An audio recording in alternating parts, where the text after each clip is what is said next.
Bondo arum angambar katiuping sami rono mondi. Lah punika to jedwitaning pahargyan wonten ing kalenggahan menika. Wonten titahe Gusti arupi pawesti bangkit manunggalaken sarta nganti ing alaming kadang.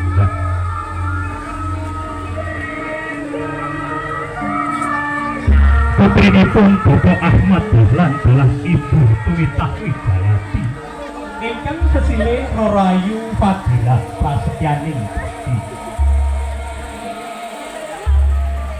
Sampun ijil saking sasana Paswangi Hinayap Hinarubyuk para kadang sesepuh manjing jroning sasana pawiwahan.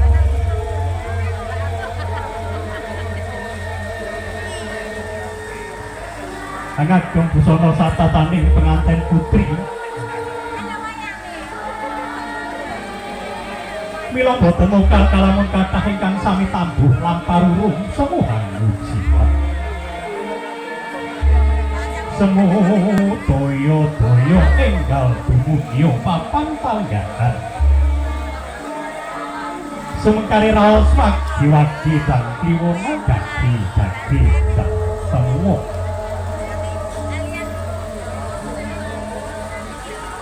dasar ayu sulistyo ing warni. Yang cewek itu loh Mbak, yang pakai baju hitam. Ayo adik cantik.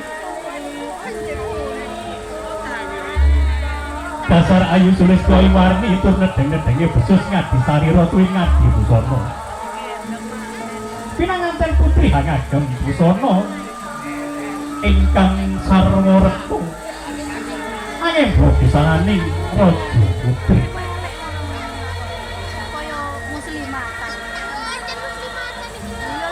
Pating kemerlap pating gelebiar pating panturat lamun kasorot sunaring panggung kurung ingkang angrenggani sasawadi.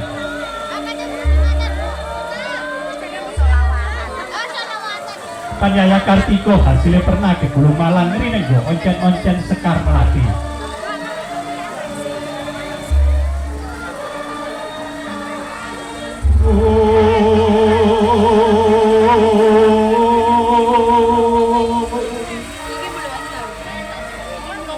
Kembar ayang sampai kabeh dening putra mayang.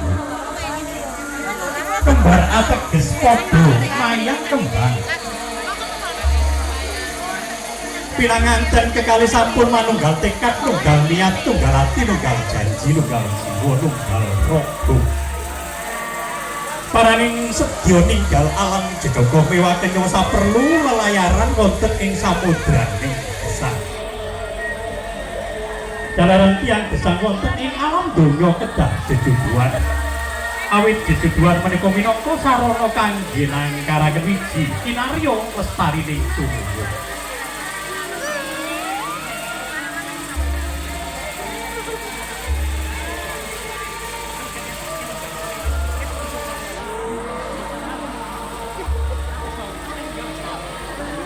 Untuk mempelai putra berangkatnya nanti menunggu dijemput sama putra Manggolo ya.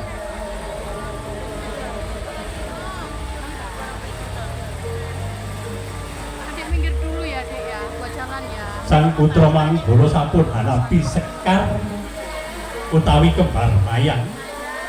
Saperlu hanjengaraken pinanganten kakung saking sasana palereman. Jenggaring pinanganten kakung katonku menyar mawa Prabowo sumirat ambabar Tejomaya. Saya dangu, saya cethuk, saya caket, saya ngaleho. Lah punika to tejaning risang pinang penganten kakung pun bagus Pratu Bambang Sandra Putra. Pinanganten kakung ngagem busana ingkang sarwa prasaja. Ngagem kuluk tani guru angin busananing nata. Lamun tak kata Agung Prabu mewah Prabu. agung ateges kebak ing kaendahan sanyata adiluhung. Prabu ateges dedere Narendra kabekan ing kawibawan luhur. Dening Prabowo katon agung Prabu Dewa Prabowo. Dening Prabu kabekan ing kawibawan luhur. Sang Subo Manggala ingkang minastan pun pucuk lampah sampun inggih wonten ingkang tinuju inggih wonten ing sasana palermanipun piranganten kakung saperlu hanjingaraken piranganten kakung saking sasana palerman saking ing tamu kakung putri panggih penganten wonten ing kalenggahan menika mangke badhe kairing kumandangi selawat nabi ing panajab mugi kanthi kairing kumandangi selawat nabi pinanganten kekalih anggenipun lelungguh wonten ing masjiding budaya agung panggih kabagyan kamulyan ing donya kanthi tumekaning belahan wontening panggih kemanten wonten ing kalenggahan menika kairing kumandanging selawat saking kadang-kadang grup hadro Darul Hikmah kasebanggaken makalusian Salam alaika ya Rasul salam alaika ya Habib salam alaika salatullah alaika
بركة الهدي محمد يا الله طلع البدر علينا في ثنيات الوداع وجب شكر علينا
على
Mugi kanthi kering kumandhangi selawat Nabi pinanganten kekalih anggenipun ambyur kebrayan manggi kabagyan kamulyan ing donya nganti tumekaning delahan.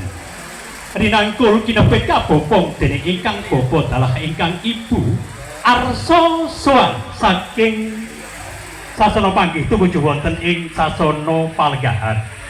Kairing kumandhanging cantuko ambegunggung wonten ing satengahing talaga.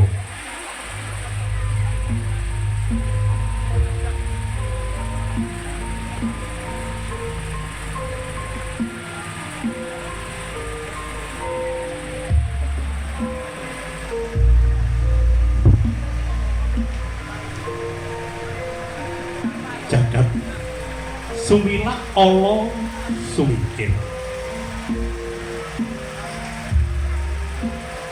teguh rahayu selamet awit kersaning Gusti Allah.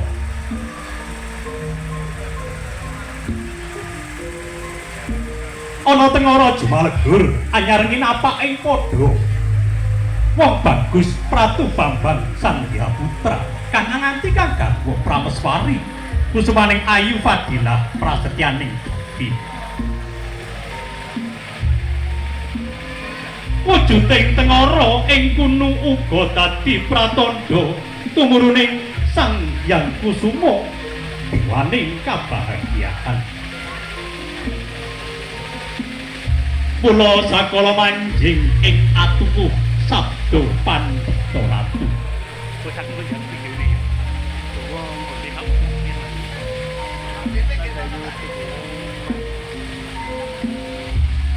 Sabda pangandikan Pandhita Brahmana Raja Ratu. Pangandikaning Ratu Tan Kenawalah Wali Pindhoring Kresna kang tumetes ing Drajag Seta. Ing kono datan kena dengki kali.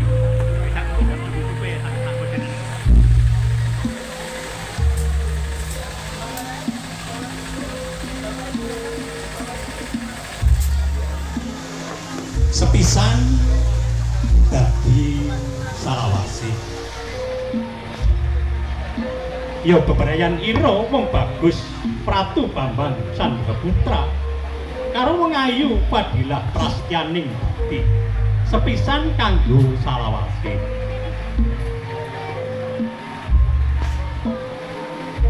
Wis dumugi kang tirujuh enggal-enggal katimbang pangkon dening ingkang bapa dalah ingkang ibu. Bapakku kados pundi miturut pangraos panjenengan munggo ing boboting bocah sakloron bune kaya-kaya wis ora ana kajek ora ana pidane antarane Dila karo Sandi iki padha abote. Alhamdulillah menawi ngaten Bapak iki. Menika nemoni suraos bilih dados tiyang sepuh ampun kados kadunungan sifat mban cindhi mban siladan. Abeta-betaaken antawisipun putra lan putra mantu ning sedaya kula kedah karengga kados dening putra piyambak. Kalenggahaken wonten ing kursi gading damparan kencana linambaran babut permadani. Cinambi dedonga mring ngarsaning Gusti barokallahu laka wa baraka alaika wa jama'a bainakum fi khair. Barokallahu laka wa baraka alaika wa jama'a bainakum fi khair. Pinanganten kekali arsa ngawontenaken upacara kacar kucur. Biyen tangga saiki dadi dulur, biyen kanca saiki dadi dulur. Kacar kucur sapa kong kang jujur bakale makmur, yen ora jujur bakale lebur. Kacar kucur nemoni suraos bilih dados garwa kakung kedah maringaken guna kayanipun dumateng ingkang garwa.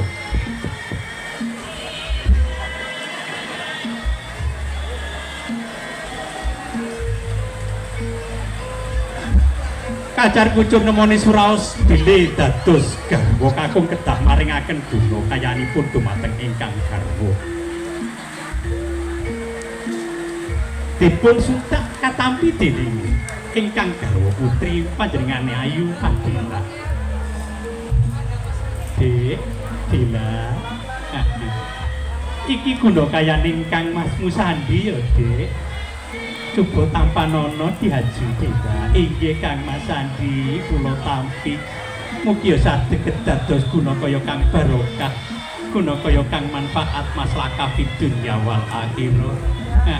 Ora oleh dingenge lho Mas Sandi, disuntak kabeh ya. Jare nek dingenge meneh-meneh terampil kaya MC-ne, seneng nyelempitno dhuwit nang kumpluk jare ngono. Arta sampun kaparingaken dening ingkang garwa kabogos rapet. Arsa katitipaken dening ingkang bapa dalah ingkang ibu. Bapak Ibu derek titip guna kayanipun Kang Mas Sandi nggih. Awit Dila dereng saged ginakaken kanthi sampurna. Iya ya Dik, kene tak anakku tak tampa guna kayane Kang Masmu. Tak openi muga-muga iso guna dadi guna kaya Kang barokah. Kena nggo bangun omah, kena nggo ragat sekolah, kena nggo ragat kuliah. Yen isih tura aja lali lho, Nger, kanggo ragat lunga Mekah Medina ya. Amin amin ya robbal alamin. Jur iki pira to, Nduk Dila? Mumpun rame-rame nggih Bapak Ibu. Niki guna kayanipun Kang Mas Sandi sawulan mung 21 juta. Alhamdulillah 21 juta. Purna upacara kacar kucur. Inggih wonten putri sakembaran ingkang winastan Putri Domas. Kembar busananing kembar dedeke kembar ayune lamun sinawang kadya jambe siligar.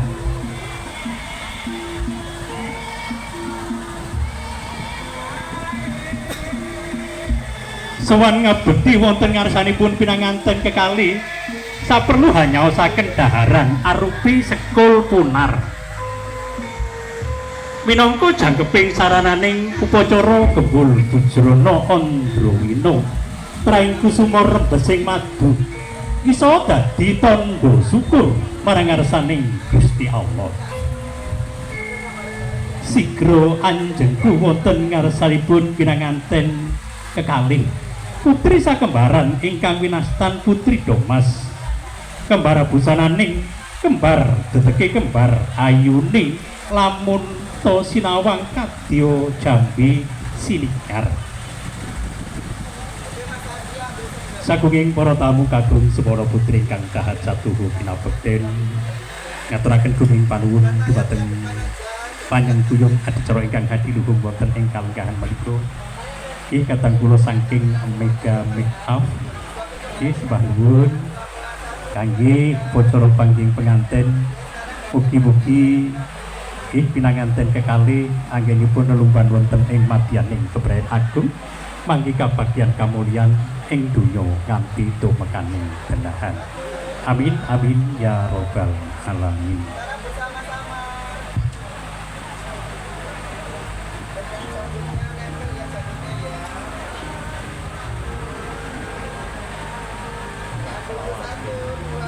Pinanganten putri handa dulang dumateng kang garwa kanthi kepaing rasa asih.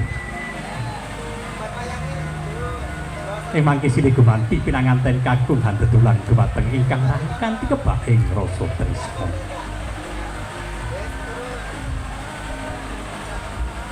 Purnapa cara kebul bujana Andrawina traing kusumara besing padu. Isa dadi tandha syukur marang ngarsaning Gusti Allah. Mangke wonten satriya sakembaran ingkang winastan Putra Manggala, ya Manggala putra. Ingkang ngagem busana sarwa prasaja, kembar busananing kembar dedeke kembar bagusi. Lamun sinawang kadya jambe silikar. Hanya usahaken unjukan arupi tirtawen ingkang mijil saking gelas pratula. Wujud manunggaling katresnan antawisipun Jalu Prawestri. Antawisipun dilah dalah sandi sampun manunggal tekad, nunggal niat, nunggal ati, nunggal janji, nunggal jiwa, nunggal raga. Paraning sedya ninggal alam jejaka miwah kenya saperlu lelayaran wonten ing samudraning gesang. Jalaran tiang gesang wonten ing alam donya kedah jejuduan.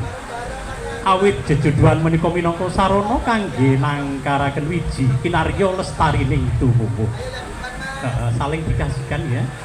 Sandi bila saling dikasihkan.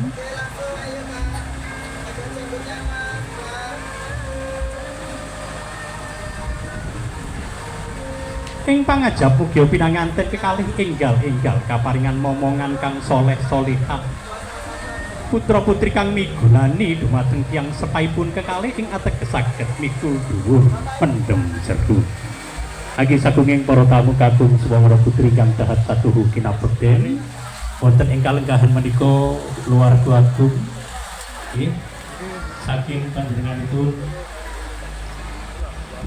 pinanganten kakung derek mangayu bagya wonten ing kalenggahan menika saperlu paring pandonga pangestu kangge pinanganten kekalih. Katuran ahlan wasalam fi kudurikum sugeng rawuh keluarga agung saking panjenenganipun Bapak Suyadi Tala Ibu Sulami sugeng rawuh wonten ing laladan Dusun Jlopo Desa Tebel Kecamatan Bareng Kadipaten Jombang.